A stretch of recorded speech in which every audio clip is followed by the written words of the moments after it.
bonjour à tous. Donc, je me présente Lionel Guillaume, donc le fondateur de Horizon. Je ne sais pas si certains d'entre vous connaissent Horizon. Ça fait 10 ans qu'on présente des ateliers ici, donc peut-être que j'ai des habitués, voire un fan club peut-être. Non, pas cette année en tout cas. Voilà. Donc quelques mots sur Horizon. Donc Horizon, c'est donc, comme je vous l'ai dit, une agence qu'on a créée en 2014. Donc au début, on faisait essentiellement des projets sur mesure pour la visite de patrimoine, donc de châteaux, de sites archéologiques, ce qu'on a aujourd'hui appelé le studio Horizon.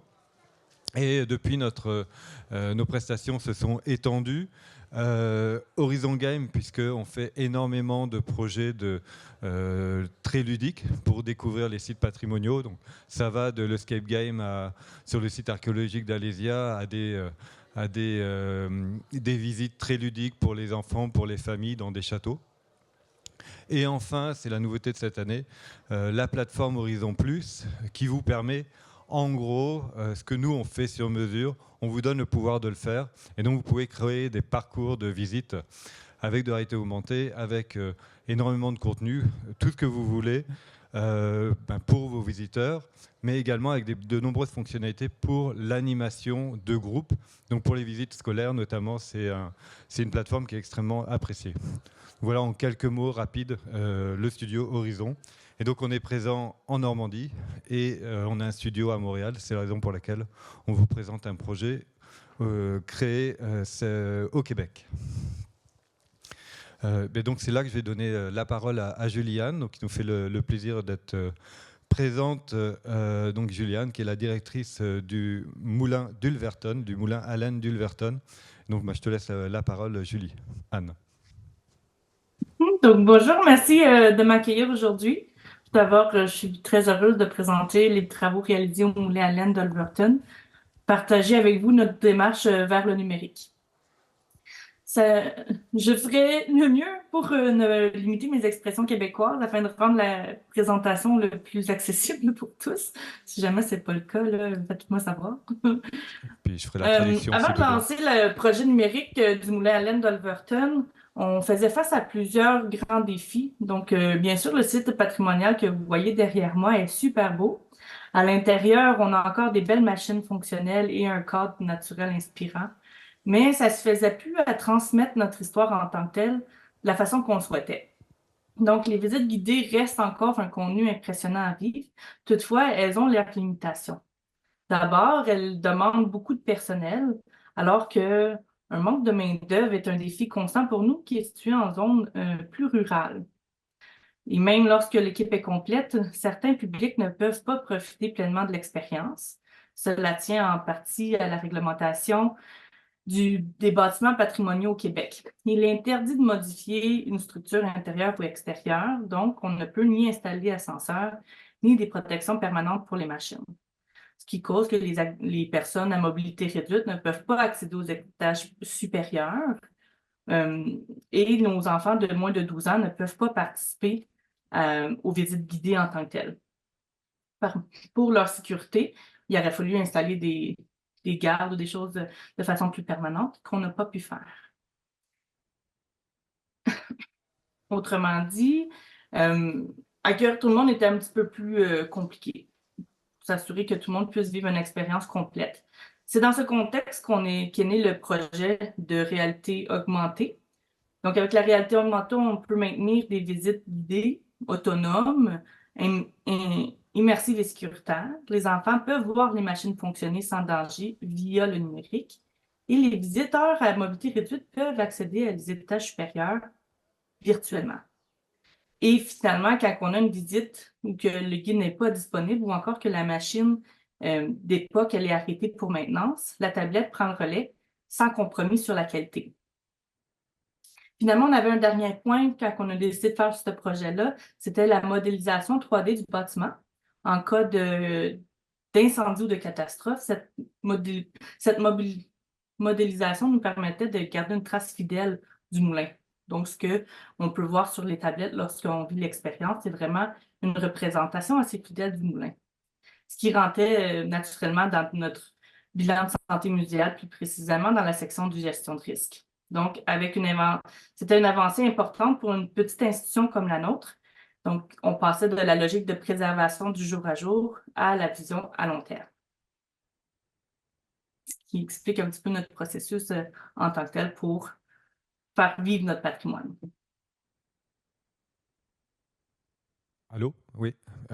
Merci, Juliane. On va pouvoir repasser peut-être au slide voilà, qui résume ce que vient de dire Juliane. Donc Juliane est avec nous, elle nous écoute, mais donc on ne la voit pas dans un coin, mais en tout cas, elle est là. Donc si vous avez des questions aussi pour elle, pour moi, n'hésitez pas à interrompre la discussion. Dans tous les cas, à la fin de la présentation, bien évidemment, hein, il y a une séance de questions.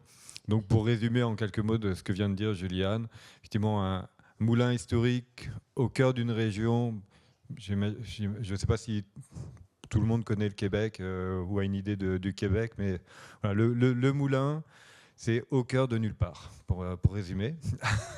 Mais pas très loin non plus entre Québec et Montréal, mais voilà, quand même dans une zone très peu touristique. Et les hivers canadiens sont ce qu'ils sont. Le moulin est peu chauffé, voire pas chauffé l'hiver, donc les visites, c'est seulement quelques mois dans l'année. Et ce qui pose, comme le disait Juliane, des questions notamment sur la main-d'œuvre. Donc, c'est-à-dire que les guides ne peuvent être embauchés que l'été. Et donc, il y a toute une problématique de renouvellement du nombre de guides et de leur formation constante. Et donc voilà, un des objectifs du projet, c'est de faire en sorte d'avoir, au lieu d'avoir, pour résumer hein, schématiquement, au lieu d'avoir notamment 3 guides qui vont être là les 4 mois d'été, c'est d'avoir un guide, mais pour toute l'année. Donc ça, c'est un des objectifs. Et puis bien évidemment, développer le chiffre d'affaires, augmenter le nombre de visiteurs et de faire en sorte que l'ensemble du projet s'intéresse à toutes les générations. Petit mot sur la découverte active, parce que ça c'est vraiment quelque chose qui nous tient à cœur à Horizon. Pendant longtemps on parlait de Horizon comme l'agence spécialisée dans la réalité augmentée. Mais pourquoi on aimait la réalité augmentée? C'est simplement parce que ça nous permet d'apporter de l'information complémentaire à ce qu'on voit. Quand on visite un château, un moulin, avec la réalité augmentée, on va pouvoir apporter de l'information, montrer comment par exemple un château était des siècles précédents, ou comme on l'a fait au moulin, de rencontrer des personnages qui vont nous faire entrer dans l'histoire des ouvriers qui ont travaillé au moulin. Et plus globalement, à Horizon, nous, une des choses qui nous tient à cœur, c'est de faire en sorte que les expériences soient partagées, donc multigénérationnelles, en groupe. Et ça, c'est un peu les clés de la découverte active. C'est le déplacement, c'est l'échange avec les personnes qui vont être avec vous, c'est l'interactivité avec ce qui vous entoure. Et donc, c'est de faire, pour résumer, de regarder une vidéo sur Internet, vous allez retenir à peu près 40 à 50% de ce que vous allez voir, versus quand vous allez venir sur place, échanger, faire, vous allez retenir entre 80 et 100% de votre visite. Et donc ça, pour nous, c'est vraiment quelque chose sur lequel on tient, et ce qui fait qu'aujourd'hui, on travaille aussi beaucoup dans la formation. Au Moulin d'Ulverton, on n'a pas déployé une, mais 4 expériences. Donc ça a commencé, et on va les décrire rapidement ensuite, par la visite ludique à l'intérieur du moulin. C'est également, grâce à la plateforme Horizon Plus, tout un outil pour développer les visites scolaires et les visites pour les groupes. Et ce qui est intéressant avec cette plateforme, c'est que ça permet de développer des visites scolaires qui viennent au moulin, mais le reste de l'année, vous vous souvenez, les hivers canadiens, le moulin est fermé. Donc faire en sorte que le guide aille dans les écoles pour faire vivre une expérience du moulin grâce à la réalité augmentée. Et enfin, le jeu immersif, toujours dans cette problématique de faire découvrir le moulin toute l'année. Donc un jeu immersif en ligne pour les enfants, immersif et éducatif. Est-ce que là, on peut cliquer pour voir le film, s'il vous plaît? Si ça marche. Parfait.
Donc, dans ce que vous avez pu voir, donc on a poussé très loin la technologie de la réalité augmentée. Il faudrait que je m'arrête sur certaines scènes pour que vous compreniez un petit peu les enjeux techniques qui ont été apportés.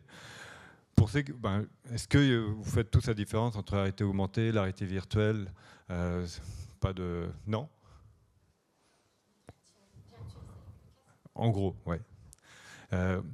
Pour faire simple, la réalité virtuelle, effectivement, vous êtes déconnecté de votre environnement direct. La réalité augmentée, le but, c'est d'ajouter l'information à votre environnement direct.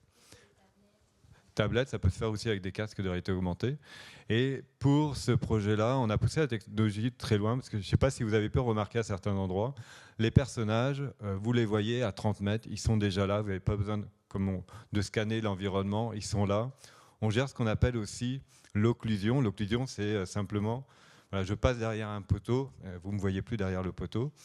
C'était beaucoup un enjeu en termes de réalité augmentée, de faire en sorte que les personnages s'intègrent vraiment à l'environnement. On a pu développer cette technologie qui font qu'ils sont vraiment là. Donc plus besoin de scan, vous arrivez, vous avez ces avatars, ces personnages qui sont là. Et donc vous allez découvrir le site avec eux. Un travail d'écriture extrêmement important a été fait. On a travaillé avec des scénaristes, des écrivains. On a pu capter, on a fait appel à des acteurs qui ont capté les mouvements. Donc chaque personnage a vraiment sa personnalité. Et donc vous rentrez à la fois dans la vie des personnages, mais également bien évidemment dans la vie du moulin. Et donc cette visite est interrompue à certains passages par des jeux, des éléments. Donc il y a des machines qui ont été scannées, des jeux pour comprendre certains éléments. Donc d'où vient la laine, comment est créé le bas de. On dit bas de laine au Québec, hein, pas chaussette, mais on dit bas de laine. Et ces interruptions ont plusieurs intérêts. Le premier, c'est que ça apporte de l'information complémentaire interactive, mais ça aussi permet, parce qu'on est avec des tablettes, donc imaginez, vous faites un parcours de 1 heure avec la tablette dans les mains. Une tablette à tenir comme ça dans les mains pendant 1 heure, ça ne marche pas. Donc l'intérêt de tous ces petites interruptions du parcours, c'est que ça permet de se poser aussi, tout simplement, de faire en sorte que le parcours, voilà, on pose les bras, on fait une autre activité, et donc de rendre la visite agréable. Et donc, juste là, vous voyez les personnages, ils n'ont pas de tête, donc ça a été un choix éditorial voulu pour mettre l'accent sur les vêtements. Donc tous les vêtements, on a fait appel à une styliste qui a imaginé les vêtements à partir d'éléments historiques. Et donc voilà, donc par la gestuelle, par leur accent, par leur voix, les personnages sont vraiment là. Je ne sais pas si vous avez des questions par rapport à ce que je viens de dire.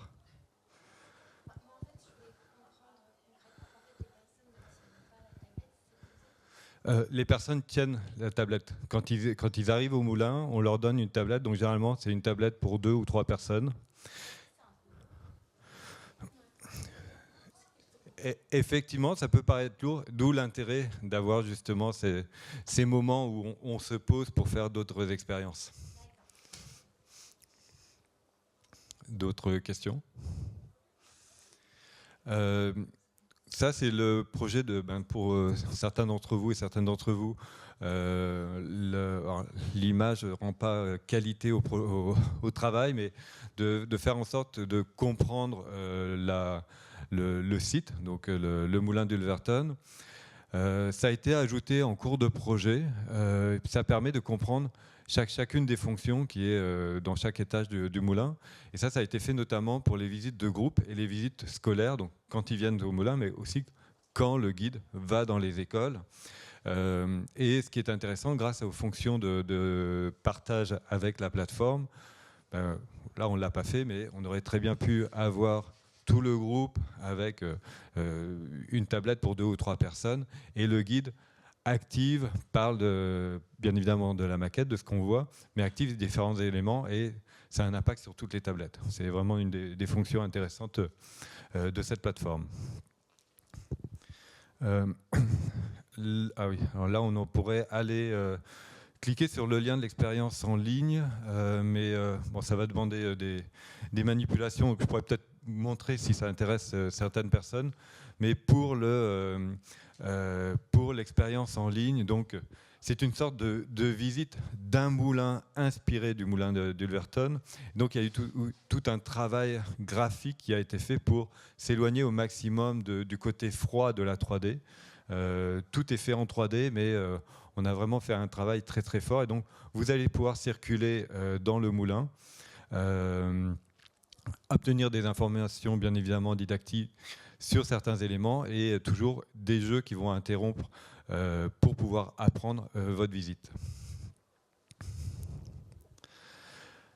Donc le projet, je ne peux pas encore vous donner les bénéfices du projet du moulin d'Ulverton puisqu'il ouvre seulement, donc on n'a pas le recul. Par contre, je peux vous parler de projets qu'on a fait et qu'on a présenté d'ailleurs les années précédentes pour vous expliquer un petit peu les bénéfices de ce type de projet-là.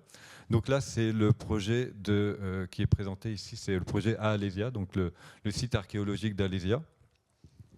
Et ce qu'ils ont rencontré, donc ça, on le voit à peu près quasiment dans même la totalité des projets chez lesquels on travaille. Il y a systématiquement une augmentation du temps de visite, une augmentation de la fréquentation. Généralement, c'est entre 30 et 40%. Donc, c'est aussi une forme de rentabilisation, bien évidemment, de l'investissement, parce que c'est un vrai investissement. Et ça permet aussi d'ouvrir les sites, de développer d'autres produits, comme on le voit par exemple au Moulin d'Ulverton, de développer beaucoup plus de visites de groupe, beaucoup plus de visites scolaires, et de créer des nouveaux produits de visite. Donc à Alésia, il y a un petit problème c'est pas grave. À Alésia, on a fait une enquête. Donc à Alésia, il y a un double dispositif. Pardon.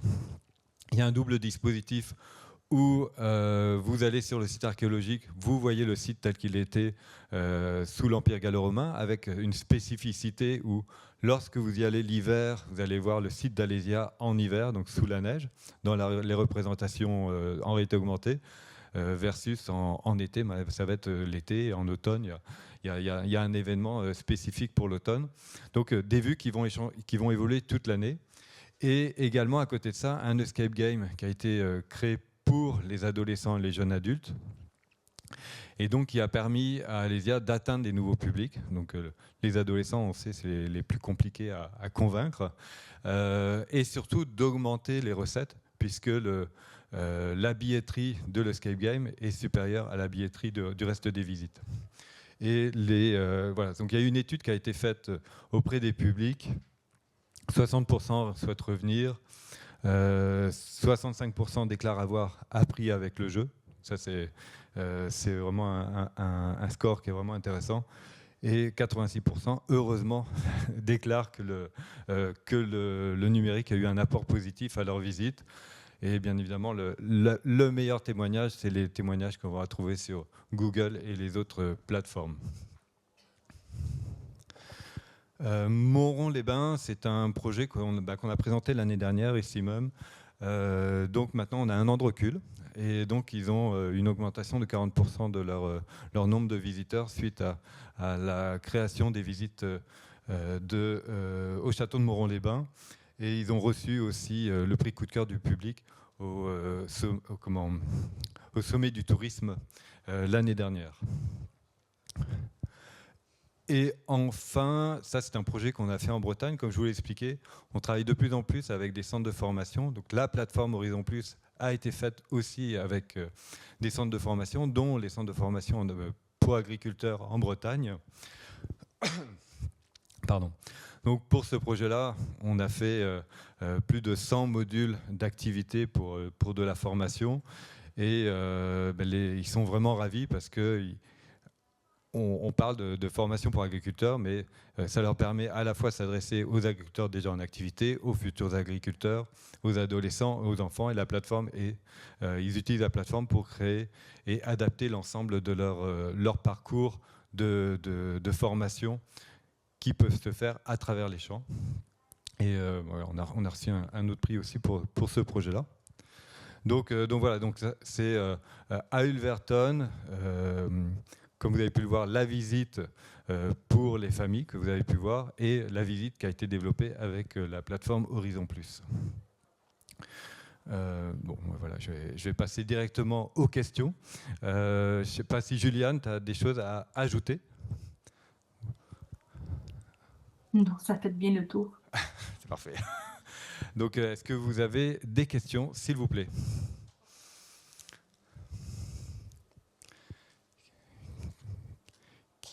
Qui va se lancer? Oui. Combien de temps ça vous prend pour développer, par exemple, ce que vous avez fait au moulin? Alors, la question est combien de temps ça a pris pour développer le projet au Moulin d'Ulverton? Beaucoup de temps. C'est un des projets sur lesquels on a travaillé le plus. Je peux te laisser répondre, Juliane. C'est entre le moment où vous avez commencé à réfléchir au projet et puis le moment où on a commencé à intervenir et la livraison. Donc, ça a commencé quand même en 2001, le début des étapes pour ce projet-là, l'analyse de c'était quoi nos besoins et comment qu'on allait procéder, que c'était quoi la meilleure intervention. Et ça nous a pris ensuite pour la première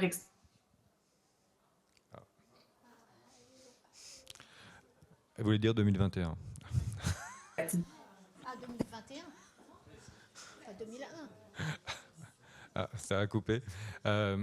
Oui, Juliane, on va t'entendre à nouveau. Donc, on a commencé le développement en 2021 pour faire la... Bon, je vais continuer. les dispositifs de médiation. Ouais, on a un problème de connexion, apparemment ça fonctionne assez mal, malheureusement, mais voilà, donc effectivement c'est un projet qui a commencé en 2021.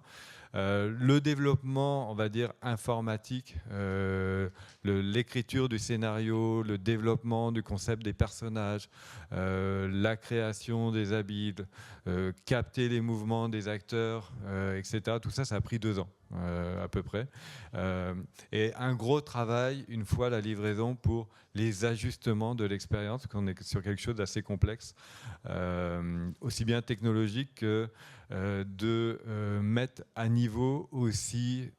Finalement, un des enjeux dans ce genre d'expérience, c'est vraiment ce qu'on appelle l'onboarding. Donc, c'est vraiment le début de l'expérience pour faire en sorte que les gens comprennent tout de suite ce qu'ils doivent faire le plus rapidement possible. Parce qu'il faut à la fois qu'ils comprennent ce qu'ils vont faire avec la tablette, les différentes interactivités, etc. et qu'ils se plongent dans l'histoire. Et donc, lorsque vous regardez une série télé ou un film, voilà, on a le temps de développer l'histoire. Lorsqu'on joue à un jeu vidéo, on a le temps d'apprendre les différentes manipulations. Mais lorsqu'on fait ce type d'expérience, on doit tout de suite, très rapidement, comprendre ce qu'il faut faire. Et donc, c'est vraiment un enjeu de faire en sorte que... Et on s'adresse à des publics avertis, mais aussi à des publics qui n'ont jamais touché ou fait ce type d'expérience. Donc il y a vraiment tout un enjeu voilà, de mise en contexte pour les visiteurs qui sont en partie, en quelque sorte, aussi des joueurs. Donc ça, c'est vraiment... et donc, on a pris un an, un an à l'échelle du moulin, donc comme il est ouvert 3 mois, 4 mois dans l'année. Donc on a pris l'été dernier pour vraiment affiner l'expérience afin qu'elle ouvre totalement cette année à ce printemps. Oui. Si. Oui, il y a une grosse partie son. La partie son, elle est liée déjà à l'enregistrement donc des acteurs, donc en français et en anglais. Donc ça veut dire 5 acteurs, 5 voix dans les 2 langues. Et puis il y a toute une... Alors plus pour l'expérience de jeu en ligne, il y a tout un travail qui est fait sur la mise en ambiance du jeu. Mais je dirais que c'est par rapport à l'ensemble du projet, c'est ce qui a été le plus rapide quelque part. Par rapport à ça, justement, sur site, le son, ça dépend pas aussi de l'ambiance. Est-ce que les gens entendent bien via la tablette? Vous n'avez pas des... Voulez-vous faire passer le micro? Pas assez fort. Non, je parlais de la partie son. Donc, c'est pour savoir s'il y avait une incidence, on va dire, du lieu, parce que j'imagine que sur Internet, c'est plus facile puisque les gens sont équipés, mais sur place, il peut y avoir des gens autour de soi, etc. Donc, comment vous faites pour faire en sorte que les gens entendent bien ce qu'on doit leur dire? C'est alors déjà la chance qu'on a sur la chance entre guillemets sur ce projet-là, c'est que les machines ne fonctionnent pas déjà lorsqu'on fait la visite. Donc il n'y a pas de son ambiant qui serait lié aux machines qui fonctionneraient, etc. Parce que je crois que ils ont le droit de faire fonctionner le moulin 2 fois par an, si je me trompe, Juliane. C'est ça. Et donc voilà. Donc globalement, quand il y a les visites, il n'y a pas de son ambiant. Et après, effectivement, ça a été une grosse question. On avait pensé effectivement équiper les tablettes. Donc il y a l'équipement pour mettre des casques, etc. À date, tous les essais qu'on a fait, même quand il y a du monde, ça fonctionne. Globalement, on n'a pas noté un vrai besoin de mettre les casques. Mais peut-être que avec une augmentation de la fréquentation encore plus importante, peut-être qu'on va se rendre compte que oui, finalement, il faut le faire. Si je vois les autres projets qu'on fait depuis 10 ans, finalement, les casques, c'est plus de l'embêtement qu'autre chose, surtout qu'on donne souvent une tablette pour 2 personnes. Et donc, effectivement, il peut y avoir des fois voilà, on fait la visite, on peut entendre des fois un petit peu l'autre tablette, mais ça n'a jamais été des retours négatifs qu'on a eu par rapport à ça. Ça n'a jamais été un retour. On peut avoir des fois d'autres retours, mais celui-là, on ne l'a jamais eu, que ce soit au Moulin d'Ulverton ou dans d'autres projets qu'on a pu faire avant, quoi. Mais on en fait. Je peux rajouter aussi qu'on avait fait. Je peux rajouter le fait qu'on avait fait des tests au niveau des casques au niveau de nos personnes âgées. Puis c'est des casques non insersifs qu'on avait mis donc à transmission osseuse, qui faisait qu'on était capable de faire une expérience agréable pour tous, là. Donc ceux qui ont plus de difficultés à entendre aimaient beaucoup cette transmission-là. Mais effectivement, la plupart préfèrent être 2 à 4 personnes sur la tablette. Oui. Alors, la question est de combien de tablettes il y a au Moulin d'Ulverton. Je crois qu'il y en a une 30, c'est ça? Si je me trompe pas. 20? Nous en avons 40. 40, bon, ben Puis voilà, le plus haut qu'on en a utilisé à la fois, c'était 25. Ok, c'est ça.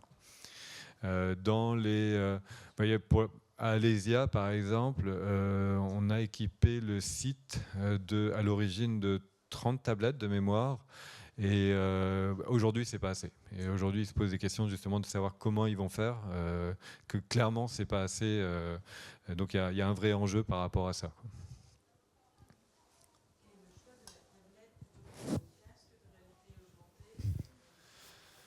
Alors, il y a plusieurs... Pourquoi, je répète la question, donc pourquoi on utilise le casque pourquoi on choisit les tablettes versus le casque. Alors, Il y a des questions de coût, déjà. Une tablette, ça coûte moins cher qu'un casque. Il y a des questions aussi de sécurité, parce qu'au Moulin d'Ulverton, on prend des escaliers, on redescend les escaliers. C'est des escaliers notamment très abrupts, qui ne sont pas aux normes qu'on pourrait connaître. Donc, on ne pourrait pas imaginer des gens se déplacer avec le casque. Ils se cogneraient partout. Ils seraient, même déjà avec la tablette dans les mains, c'est un enjeu de sécurité. Alors, avec un casque, j'oublie même pas. J'y pense même pas. Et après, le casque n'est pas super adapté pour les enfants. Donc au moins la tablette, voilà, elle fonctionne pour tout le monde. Et c'est plus facile de partager l'expérience quand on a une tablette à 2 ou 3, le papa avec sa fille, etc. Versus des casques. Donc il y a un côté vraiment très... voilà, plus facile à partager l'expérience quand on est en tablette. On peut faire beaucoup plus de choses finalement avec la tablette aussi, quoi. Et le dernier point que je dirais, alors on parle bien de casque de réalité augmentée, c'est ça. Un des derniers éléments que je dirais, c'est que l'avantage de la tablette, c'est que l'ensemble des contenus qu'on a pu développer pour la tablette, c'est beaucoup plus facile pour nous de les réexploiter, que ce soit pour la plateforme, pour les expériences de groupe, pour les visites scolaires, ou même une grosse partie du matériel qu'on a fait, on a pu aussi le réemployer pour le site immersif et éducatif. Donc il y a aussi une plus grande facilité d'utiliser du matériel développé pour toutes les expériences. Je vais aller un petit peu plus loin. Je vais aussi rajouter que les gens qui vont vivre l'expérience avec la tablette préfèrent le faire en groupe pour vivre l'expérience ensemble. Parce que s'ils vivent 2 expériences simultanées, ils vivent pas nécessairement l'expérience commune, là. Il y a vraiment un esprit qui ressort à la fin de l'expérience ou qui ont vécu ensemble cette expérience-là versus individuellement. Je me souviens notamment quand on faisait nos essais, il y avait une famille, vraiment la famille typique, on ne l'a pas choisi, la famille typique, le père, la mère et les 2 enfants. Et on voyait bien qu'ils échangeaient beaucoup avec les jeux, ils échangeaient beaucoup, ils voulaient les refaire. Beaucoup de jeux, c'est lié à de l'observation aussi, donc il y avait un vrai échange entre les parents et leurs enfants. Et ça, c'est peut-être un peu plus compliqué à faire avec un casque. Puis je dirais que juste en termes technologiques, les casques de réalité augmentée qui étaient les meilleurs sur le marché, qui étaient les HoloLens de Microsoft, finalement Microsoft a décidé d'arrêter leur développement. Il y a des nouveaux casques, donc pour un autre projet, on va développer une expérience avec des Quest. Mais en tout cas, clairement, pour ce type de patrimoine, c'est pas ce qu'il y a de plus adapté. La même chose pour le château de Montreau-les-Bains que je présentais tout à l'heure.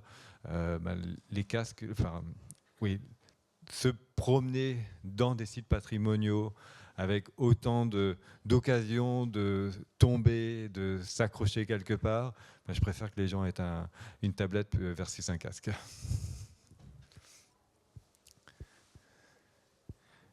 Oui. Une dernière question par rapport au matériel. Justement, vous faites comment pour pas que les gens le dégradent? J'imagine que c'est assez protégé, comme il y a quelque chose spécial. Oui, donc... Okay. Donc il y a 2 questions, d'une part sur la protection des tablettes et puis le vol potentiel. Alors c'est sûr que là j'ai amené pas la protection qu'on met sur place, c'est vraiment une protection beaucoup plus importante. Et bon, ça fait, comme j'expliquais, ça fait 11 ans que Horizon existe, donc on déploie des flottes de tablettes chez nos clients. Depuis le début d'Horizon, c'est ce qu'on fait. Et il n'y a jamais eu, à part quelquefois forcément des tablettes qui tombent plus en panne, mais j'ai jamais eu d'écho comme quoi les tablettes se cassaient. Il y a des tablettes qui ont pu tomber, mais les protections sont suffisamment fortes. Et de vol... bizarrement, les vols, les échos de vol, pas les échos, les témoignages de vol que j'ai eus, c'est pas lorsqu'on prête des tablettes aux gens. C'est notamment, je vois un musée où vous avez une expérience dans une salle et donc il y a une tablette qui est accrochée sur un poteau pour faire cette expérience. Là, ils ont eu du vol. Mais quand vous donnez une tablette à l'accueil, il n'y a jamais eu de vol. qu'il y a d'autres interrogations, curiosités. Oui.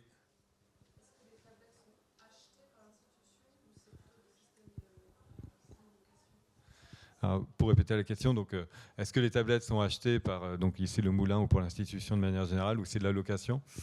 Nous, la majorité des projets qu'on a fait, les contrats viennent avec la tablette, donc on livre les tablettes, mais par contre il y a effectivement un contrat de maintenance et de renouvellement.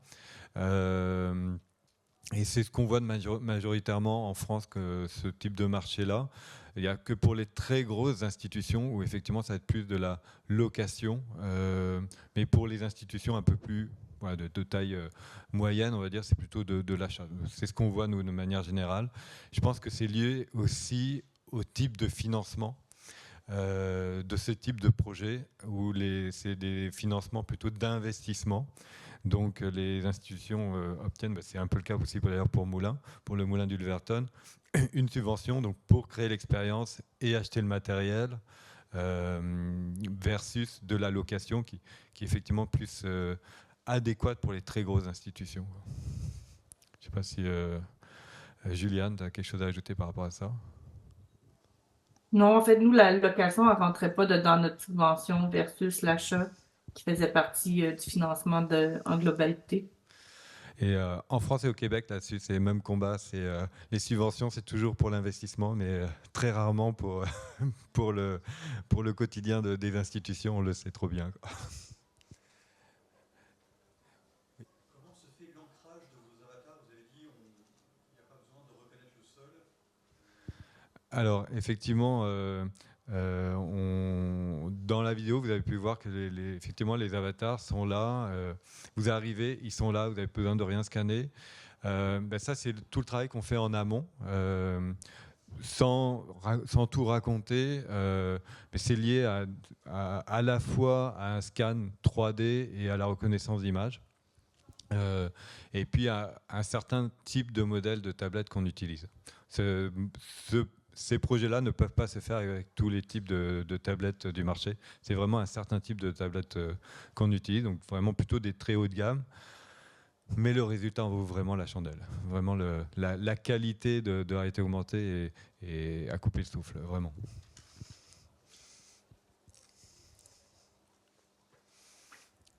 Ok, on me dit que c'est la... Ah ok, donc... Ok, bon, la réunion avec Juliane est terminée. Avec moi aussi peut-être, ou si vous avez d'autres questions, ou si vous voulez... on a 8 minutes encore. Bon, on a largement le temps, mais si vous voulez essayer aussi certains éléments de la visite, je suis là avec vous. D'autres questions? Dernière question? Bon, ça a été parfaitement clair.